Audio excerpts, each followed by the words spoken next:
Hi friends, வணக்கம். Welcome back to my channel. இன்றைக்கி நம்ம சேனலில் ரொம்ப சூப்பரான ஒரு ரவா கேக் ரெசிபி எப்படி வீட்டில் ரொம்ப ஈஸியாக பண்ணுறதுன்னு பார்க்கலாம். அது பண்ணுறதுக்கு பார்த்திங்கன்னா இந்த மாதிரி ஒரு மிக்ஸி கப் எடுத்துக்கோங்க. அதில் இன்றைக்கி நான் இந்த சின்ன கப்பில் 1 கப் அளவுக்கு ஒயிட் சுகர் சேர்த்துருக்கேன்.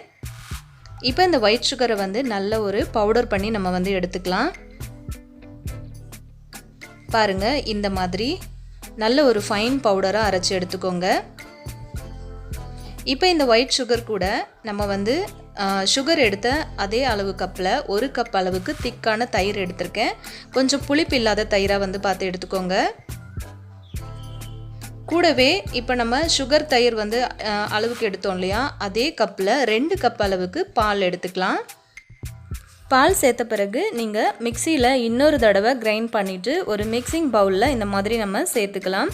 இப்போ நம்ம ரவை ஆட் பண்ணிக்கலாம். ரவை பார்த்திங்கன்னா நான் பால் தயிர் அளவுக்கு எடுத்தேன் இல்லையா, சேம் அதே கப்பில் இன்றைக்கி 2 கப் அளவுக்கு ரவை சேர்த்துருக்கேன்.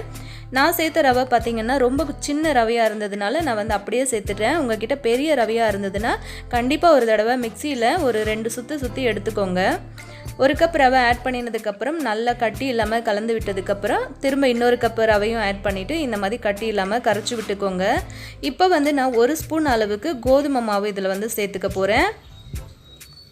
கோதுமை மாவு இல்லை மைதா மாவு ரெண்டில் ஏதாவது ஒன்று 1 ஸ்பூன் அளவுக்கு சேர்த்துக்கோங்க. 1/2 ஸ்பூன் அளவுக்கு வெண்ணிலா எசன்ஸ் ஆட் பண்ணியிருக்கேன். உங்ககிட்ட எந்த எசன்ஸ் இருந்தாலும் நீங்கள் தாராளமாக சேர்த்துக்கலாம். சேர்த்துட்டு இதை கட்டி இல்லாமல் கலந்து விட்டுட்டு 1/2 ஸ்பூன் அளவுக்கு பேக்கிங் சோடா, 1/4 ஸ்பூன் அளவுக்கு சோடாத்தூள் சேர்த்துக்கோங்க. சேர்த்துட்டு இதை ஒரு 15 நிமிஷம் நம்ம அப்படியே ரெஸ்ட்டில் விட்டுடலாம். இப்போ ஒரு 15 மினிட்ஸ் கழித்து பார்த்திங்க அப்படின்னா இந்த மாதிரி உங்களுக்கு ஒரு பதத்தில் இருக்கும். இப்போ நம்ம கேக் மாவு ரெடி ஆகிடுச்சு. இப்போ நீங்கள் எதில் கேக் பண்ண போகிறீங்களோ அதில் ஆயில் இல்லைன்னா நெய் ஏதாச்சும் சேர்த்து அப்ளை பண்ணிக்கோங்க. சேர்த்ததுக்கப்புறம் நம்மளோட கேக் மாவை உள்ளே சேர்த்துக்கலாம். நான் இன்றைக்கி கடாயில் தான் கேக் பண்ண போகிறேன். இந்த கேக் மாவு ரெடி பண்ணும்போதே நான் கடாய் அடுப்பில் வச்சுட்டேன். ஒரு 10 நிமிஷம் நல்லா ஹை ஃப்ளேமில் வச்சு சூடு பண்ணியிருக்கேன். இப்போ நம்ம இந்த கேக் டின்னு உள்ளே வச்சுக்கலாம். வச்சுட்டு ஒரு மூடி போட்டு மூடி வச்சுருங்க. ஒரு 40லேருந்து 45 நிமிஷம் நம்ம அப்படியே லோ ஃப்ளேம்லேயே வச்சிடலாம். கரெக்டாக ஒரு 40லேருந்து 45 நிமிஷம் நீங்கள் அடுப்புலேயே வச்சுக்கோங்க. நல்ல ஒரு லோ ஃப்ளேம்லேயே வச்சு விடுங்க. இப்போ நம்ம இதை ஓப்பன் பண்ணி பார்க்கலாம். பாருங்கள், நம்மளோட ரவா கேக் ரொம்ப சூப்பராக ரெடியாகி வந்திருக்கு. இப்போ இதை எடுத்து ஆற வச்சதுக்கப்புறமா நம்ம இதை ஒரு பிளேட்டில் மாற்றிக்கலாம். இப்போ பாருங்கள், அடியில் நான் பட்டர் ஷீட்லாம் எதுவுமே போடவே இல்லை. நார்மலாக அப்படியே நெய் தடவிட்டு நான் வச்சுட்டேன். எவ்வளோ சாஃப்டாக வந்திருக்கு பாருங்கள். இதே மாதிரி கேக் ரெசிபி கண்டிப்பாக நீங்களும் ட்ரை பண்ணி பாருங்கள். செய்கிறது ரொம்பவே ஈஸிங்க. நீங்கள் டீ போடுற டைம்லேயே நீங்கள் இந்த கேக்கும் பண்ணிடலாம். சாப்பிட்றதுக்கு அவ்வளோ டேஸ்ட்டாக ரொம்ப சூப்பராக இருந்துச்சு.